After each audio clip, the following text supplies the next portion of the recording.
Hello everyone. In this video, I'll explain how you can get into the Kurmasana. Of course, this is in the second half of the primary series, in the Ashtanga primary series, and so you would need a little bit of yoga practice and a fair bit of control over your breathing um, and some knowledge of the bandhas to be able to get into Kurmasana comfortably. But if you're flexible um, and have practiced yoga earlier, then you can definitely attempt this. So we'll start with the tutorial. When you prepare for Kurmasana, this is the position you need to keep your feet. Just spread them maybe towards the edge of the mat, feet planted. And one of the things that's important to do is to be able to suck your abdomen in as you go into the pose, because that helps your body move in comfortably. So instead of having a bulged out stomach, it's important to be able to hold your breath and suck your abdomen in before you start the pose. Right, so we'll get to that. So have your legs like this, knees up, and then do an exhale, and then you start. Bend forward. One of the things you try and do is to try and get your shoulder just behind the back of your knee and extend your arms.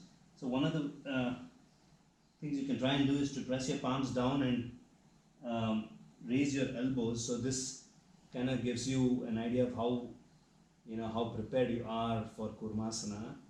So it's a good prep pose for Kurmasana, because this allows you, when you push your elbows up, you tend to use your shoulder to keep your knees back, and that's an important skill to have when you get into Kurmasana. Alright, so you can do that, and while you're doing that, also be aware that your abdomen needs to be sucked in.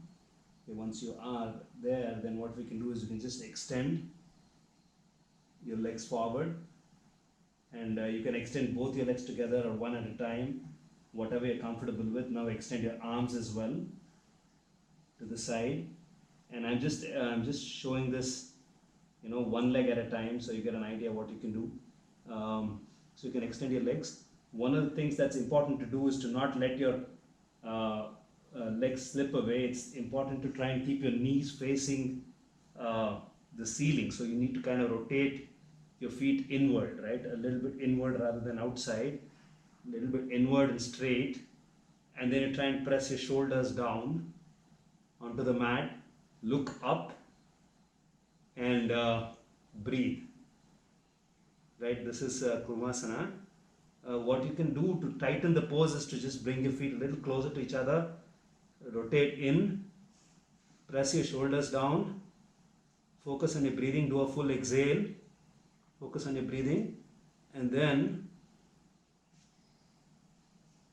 lift your heels off the floor, right? And then slowly lift up and come back. So one of the things that's important to note that I've noticed in students is that when they go into the pose, they try and straighten the back. That's counterproductive. It's important to try and curve the back. As you go into the pose, it's important to try and keep the back curved like that, and then push forward, and then lift your head up. But the back is curved.